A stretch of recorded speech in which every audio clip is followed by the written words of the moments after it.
नमस्कार। आज हमारे साथ मौजूद हैं ग्राम पंचायत माजरा के आपको बता दें बाबा ज्ञानगिरी कमेटी के जो प्रधान है वो भी मौजूद है। इससे पहले आपको बता दें खबर दिखाई गई थी जिसमें सरपंच प्रतिनिधि पर कुछ आरोप भी लगाए गए थे कि भाई जबरदस्ती जो कमेटी है उसको डिसॉल्व किया गया है।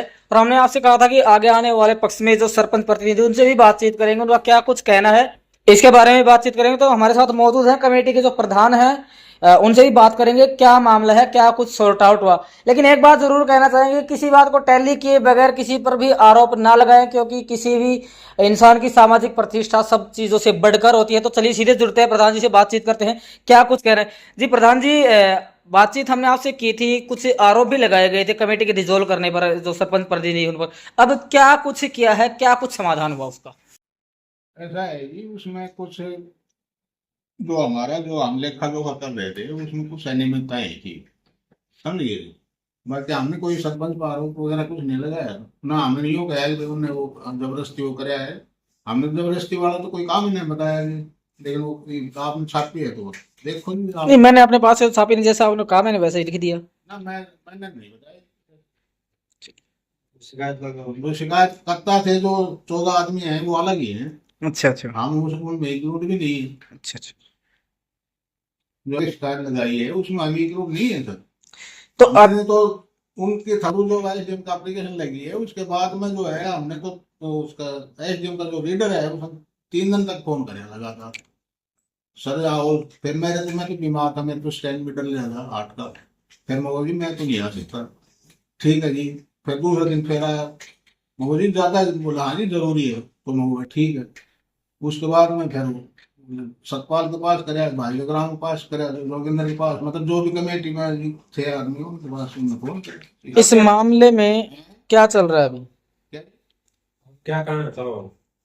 अब क्या कुछ कहना चाहेंगे इस मामले को लेकर भी? नहीं, हमने तो उस दिन पर तो सरपंच प्रतिनिधि के प्रति बोले भी नहीं कुछ भी। जी। ठीक है। अपने गांव और ना हमारी कोई शिकायत है पर सरपंच प्रतिनिधि के प्रति। ठीक है। जो आरोप लगाने वाले हैं वो तो अलग ही है।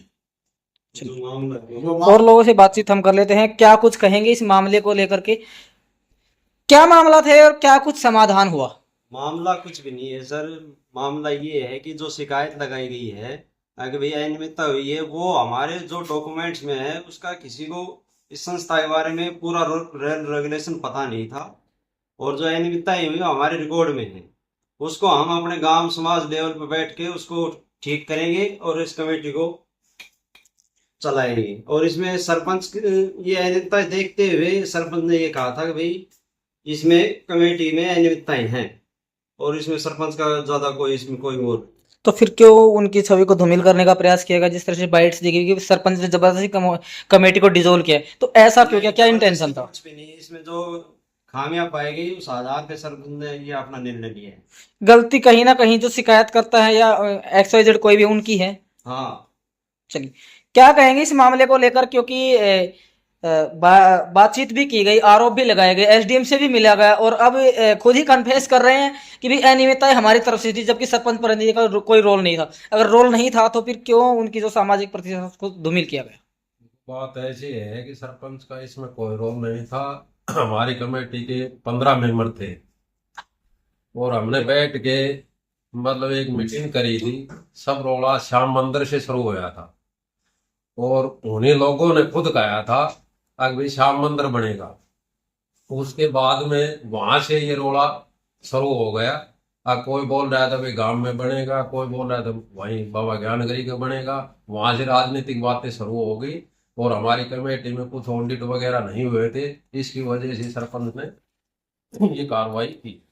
मंदिरों की बात कर ले तो धार्मिक स्थल होते हैं, क्या राजनीति का स्तर इतना गिर गया कि कोई भी इंसान अपनी राजनीति चमकाने के लिए अब धर्म स्थलों को भी लेकर के आएगा आगे? देखो, कमेटी के अंदर ऐसे सदस्य घुस गए जिन्होंने राजनीतिक मुद्दा बना दिया। काम करने की बजाय वहां राजनीतिक ज्यादा चली और बार बार समझाने के ऊपर भी नहीं मान रहे थे। एक बात क्लियर कर दीजिए, क्या इस सारे मामले में सरपंच प्रतिनिधि का या सरपंच का किसी भी तरह का इन्वॉल्वमेंट है? सरपंच का इसमें कोई रोल नहीं है। सरपंच हमारे साथ था, सब बातें बैठ मिल के बातें हुई थी। इसमें सरपंच का कोई रोल नहीं। ठीक। जी बताइए, सारा मामला पहले आरोप प्रत्यारोप लगाए गए, उसके बाद कन्फेस भी कर लिया गया, क्या कुछ कहेंगे इस मामले को लेकर के? क्योंकि पहले एसडीएम से मिला गया, आरोप भी लगे थे, लेकिन अब इस चीज को कन्फेस कर रहे हैं कि कहीं ना कहीं कमेटी की गलतियां रही, चाहे वो ऑडिटिंग की बात हो, चाहे रिकॉर्ड डिसमेंटेन की बात हो।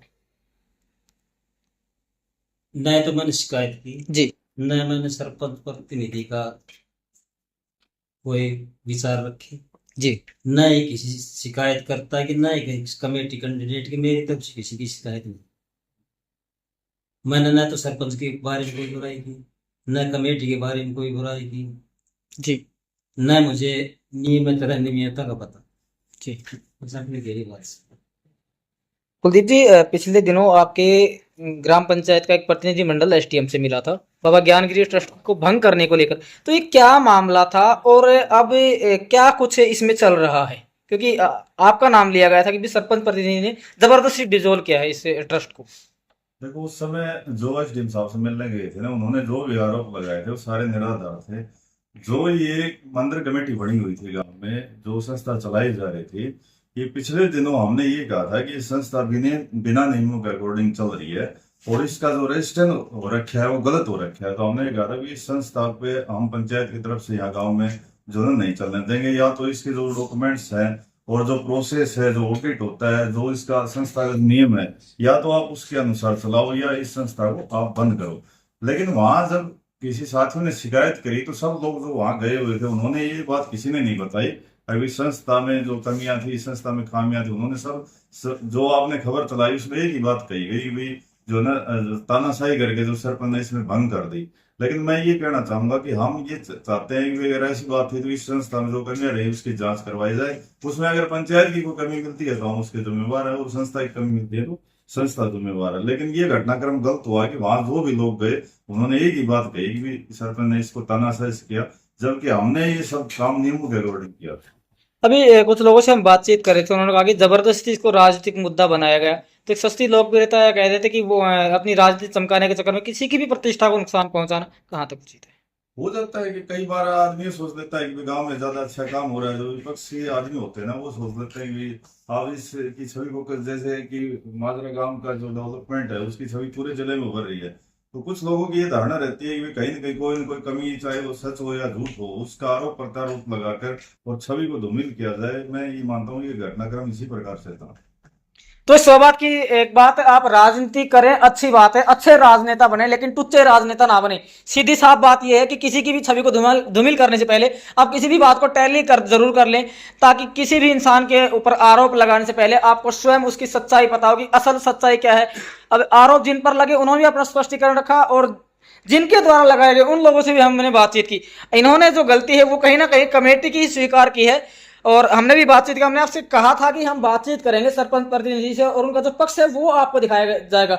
दोनों पार्टी का जो पक्ष है वो आपके समक्ष रखा गया है। और एक बात और क्लियर कर दे, किसी की भी प्रतिष्ठा को टारगेट करना या किसी भी प्रकार से किसी की भावना को आहत करना इस चैनल का और इस टीम का कोई मकसद नहीं है। मकसद था असल सच्चाई सामने लेकर आना कि क्या सच्चाई थी, क्या मामला था। दोनों पार्टी से बातचीत की है, आपके समक्ष पहले की जो खबर है वो भी रखी गई। क्या कुछ मानते हैं और क्या कुछ सोचते हैं उन लोगों के बारे में जो सस्ती लोकप्रियता, सस्ती राजनीति के चक्कर में दूसरे की छवि को जानबूझकर धूमिल कर देते हैं। देखते रहें भारत गौरव न्यूज, इंडिया दैनिक न्यूज। जय हिंद, जय भारत, जय हरियाणा।